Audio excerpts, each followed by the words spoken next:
वहाँ के लोगों की मंशा ही वहाँ पे निज़ाम मुस्तफ़ा इस्टेब्लिश करनी है, शरिया इस्टेब्लिश करना है। जब भी कश्मीर में कश्मीरी पंडितों को वापस बसाने की बात हुई है, वहाँ पे सिर्फ नरसंहार ही हुए हैं।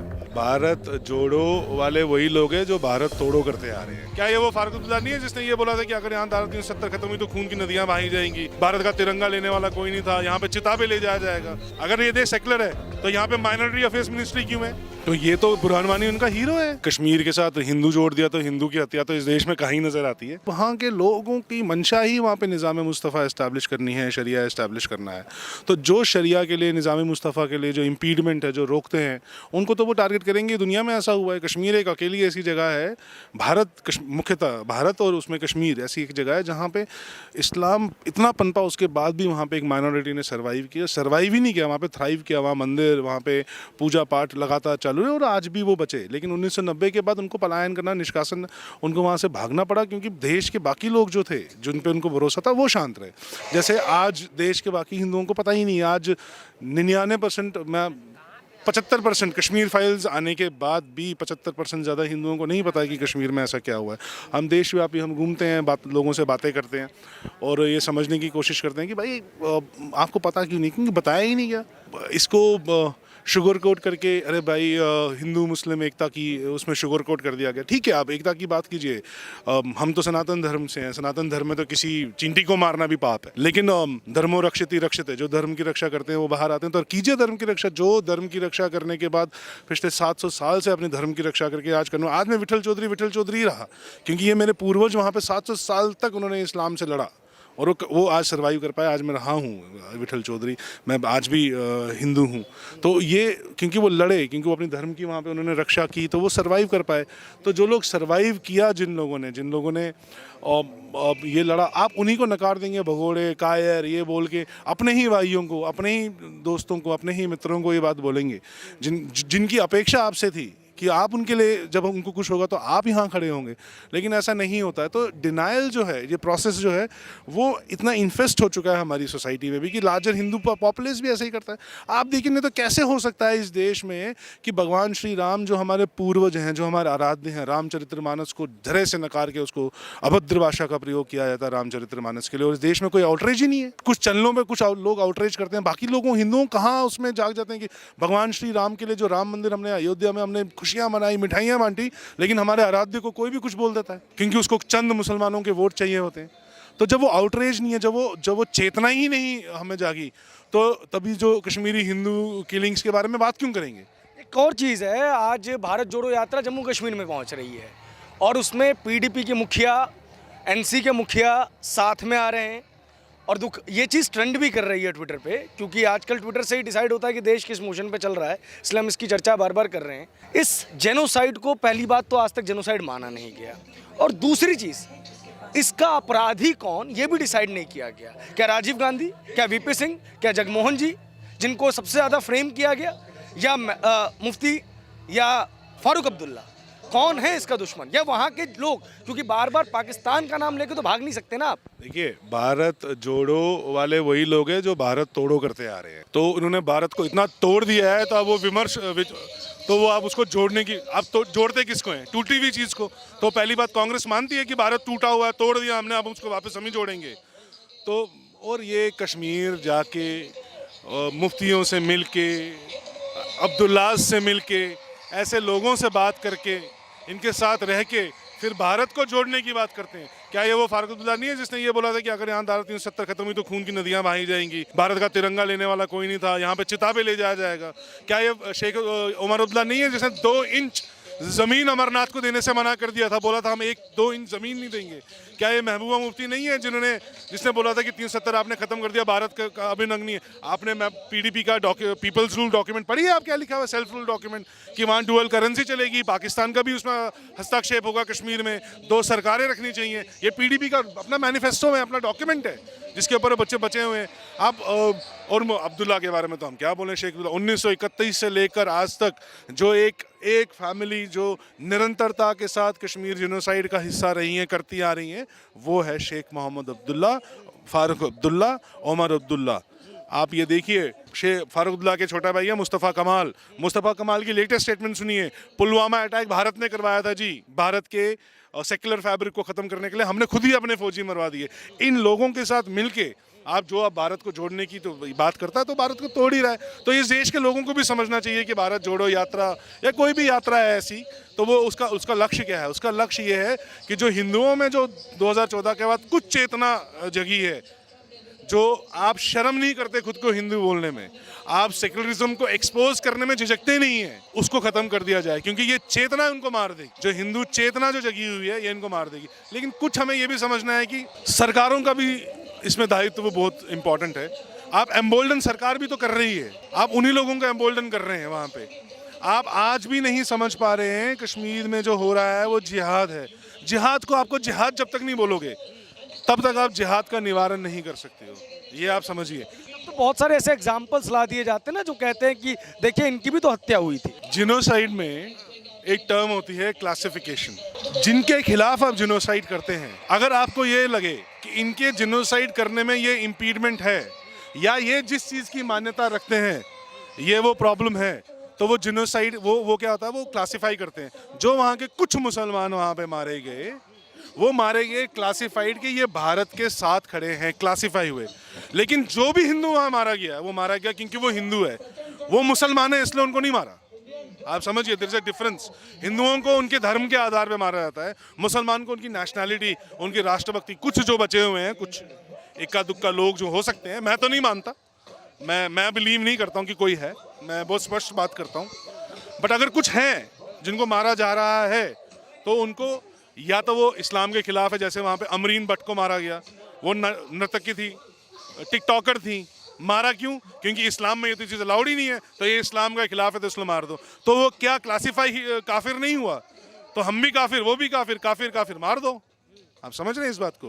तो ये जो कुछ लोग मारे हैं ना, क्लासिफिकेशन की प्रोसेस होती है जिनोसाइड में, ये उसीलिए मारे भी गए वहाँ पे। अच्छा, एक और बड़ा सवाल उठता है कि फिर मैंने जो आपने उस चीज़ का जवाब नहीं दिया कि आखिर में फारूक अब्दुल्ला सीएम की पोस्ट छोड़ देते हैं जब ये सारी चीज़ें हो रही होती हैं।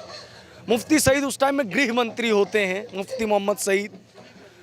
वीपी सिंह साहब की सरकार होती है, लेकिन दोष राज्यपाल जो होते हैं उनके ऊपर डाल दिया जाता है।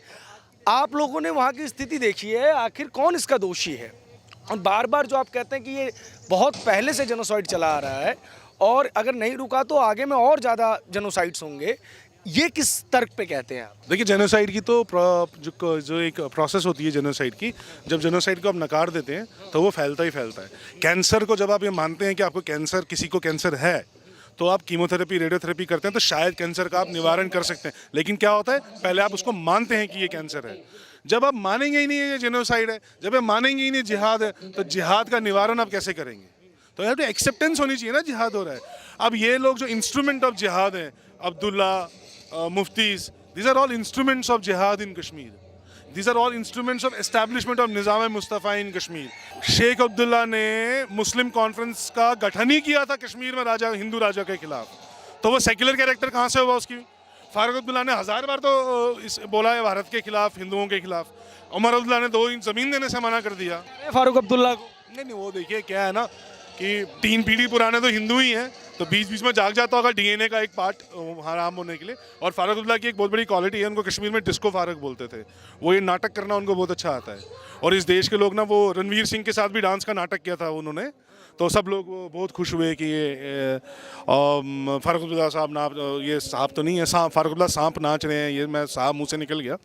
तो ये नौटंकियाँ उनको बहुत अच्छी आती है। नौटंकियाँ is in the DNA of these people.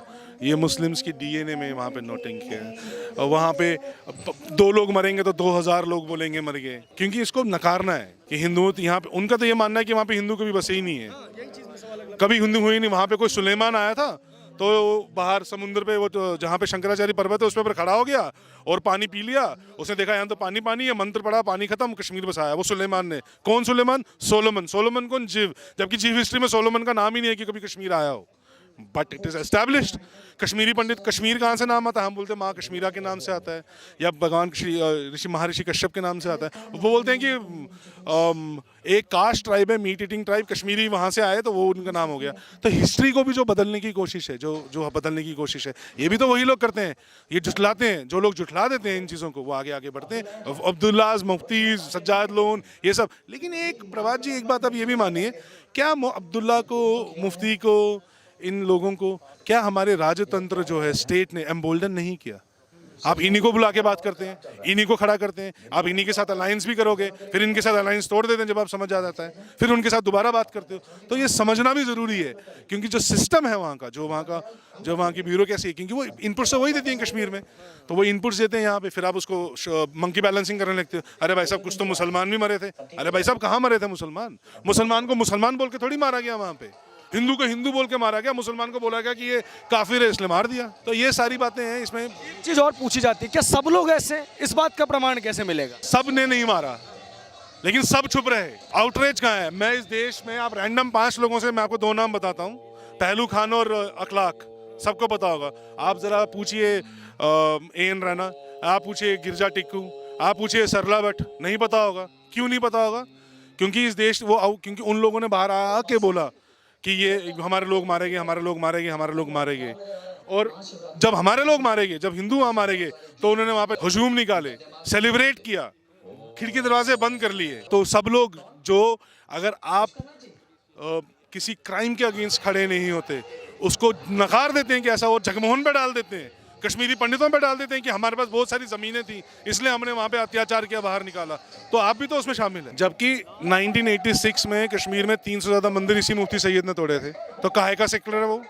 300 मंदिर अनंतनाग में तोड़े थे, 3000 से ज़्यादा लोग अनंतनाग छोड़ के श्रीनगर बसे 86 में। 89 तो बहुत बात की बात है। आपने क्या बनाया? आपने उसको होम मिनिस्टर बना दिया, इसी राजतंत्र ने बनाया। आपने फारूक अब्दुल्ला को क्या बनाया? ऑलमोस्ट वाइस प्रेसिडेंट बनने वाला था, कुछ संघ के लोग बाहर आए और रोक दिया इसको होने से, वरना वाइस प्रेसिडेंट बन जाते वो। क्योंकि सेक्युलरिज्म का जो कीड़ा है, ये सबको डस चुका है इस देश में। सेक्युलर होना तगमा लगा के लगते हैं। सेक्युलरिज्म में कोई प्रॉब्लम नहीं है, लेकिन सेक्युलर मतलब हिंदू मुस्लिम बराबर ना। हिंदुओं की हत्या पे आउटरीच निकल रहा है, फिर मुस्लिमों की हत्या पे आउटरीच निकल रहा है। ये देश जबकि लाया ढकोसले से ही है, 1976 में सेक्युलरिज्म लाया। अगर ये देश सेक्युलर है तो यहाँ पे माइनॉरिटी अफेयर्स मिनिस्ट्री क्यों है? जब देश सेक्युलर है, कॉन्स्टिट्यूशन सेक्युलर है, तो किसी एक तबके के लिए आप मिनिस्ट्री क्यों बनाते हैं? उसके उत्थान के लिए। फिर तो सबके लिए सब बराबर है। तो धर्म के आधार पे ही माइनॉरिटी अफेयर्स मिनिस्ट्री क्यों है? उसको क्यों नहीं खत्म किया जाता? कोई नहीं इस बारे में बात करता। तो आप कॉन्स्टिट्यूशन की बात यहाँ से जो करते हैं, उसके बाद माइनॉरिटी इंस्टीट्यूशंस बनाते हैं, माइनॉरिटी रिजर्वेशंस देते हैं, सब कुछ करते हैं, लेकिन कॉन्स्टिट्यूशन तब नहीं टूटता है। लेकिन धारा 370 अगर आप दोस्त कर देते हैं तो कॉन्स्टिट्यूशन मर गया रोना पीटना शुरू कर देते हैं, जबकि वो कॉन्स्टिट्यूशनल था। धारा 370 खत्म करना, आपको सिर्फ एक प्रेसिडेंशियल सिग्नेचर चाहिए था 370 खत्म करने के लिए। आपको कोई पार्लियामेंट में डिबेट नहीं चाहिए थी। पार्लियामेंट में डिबेट हुई रीऑर्गेनाइजेशन पे। 370 जो है वो आज़ादी आज़ादी के नारे लग रहे हैं। इसी फिल्म को प्रोपेगेंडा फिल्म बनाई गई है, और कहीं ना कहीं विकिपीडिया वगैरह पे देखते हैं तो नज़र भी आता है। इसी मूवी का एक डायलॉग है, सरकार भले ही उनकी हो, सिस्टम तो हमारा है। इसको किस तरीके से देखते हैं आप लोग? सत्य को जब दबाना होता है ना, तो यही उसको प्रोपेगेंडा ही इस देश में बोला गया है, और बहुत ही कन्वीनियंस के साथ उसको बोला जाता है। यहाँ पे मैंने जैसे बोला, अखलाक और पहलू खान का नाम तो लिया जाता है। मॉब लिंचिंग हो जाती है इस देश में, अगर किसी एक को 4 लोग अगर मिलके पीट दें तो मॉब लिंचिंग है। 2000 से ज़्यादा लोग मर गए तो वो जेनोसाइड नहीं है, वो हुआ ही नहीं है वहाँ पे, उसको नकार दिया जाता है। जब वो जेनोसाइड को नहीं मानते, वो प्रत्यक्ष रूप में हम बाहर हैं, तो हमें आज तक माइग्रेंट बोला जाता है। आप कैसे मान लेंगे वो कश्मीर फाइल्स को मान लेंगे? एक अंतिम सवाल लूंगा मैं आपसे। एक तो इसका मुख्य कारण क्या था, और दूसरा चीज़, इतने कश्मीरी पंडितों की हत्या हो गई, 4 लोग नहीं आए, एक बुरहान वानी मरता है, लाखों की भीड़ खड़ी हो जाती है। इसको किस नज़रिए से देखते हैं? तो ये तो बुरहान वानी उनका हीरो है। कश्मीरी पंडित उनके गजवाए हिंद के इम्पीचमेंट है। वो सब गजवाए हिंद के सिपाही हैं, वो सब निज़ाम मुस्तफ़ा के सिपाही हैं। बुरहान वाली को मुजाहिद करके दामाद बना के सर पे चढ़ाते हैं। तो आप क्या एक्सपेक्ट करते हो? जो निज़ाम मुस्तफ़ा एस्टैब्लिश करेंगे, जो गाजी कहलाएगा, तो जो गाजियों के प्रशंसक हैं वो उनके मैयत में निकलेंगे ही। हम तो भैया वहाँ पे सनातन संस्कृति के लोग हैं, हम तो इम्पीचमेंट है। जब तक हम जिंदा हैं, जब तक हम हैं, तब तक गजवाए हिंद पूरा नहीं है। हम मर गए, गजवाए हिंद पूरा हो गया, तो हमारी मैयत में क्यों निकलेंगे? उसके तो वो सेलिब्रेशन करेंगे। बहुत बहुत शुक्रिया हमसे बात करने के लिए, धन्यवाद।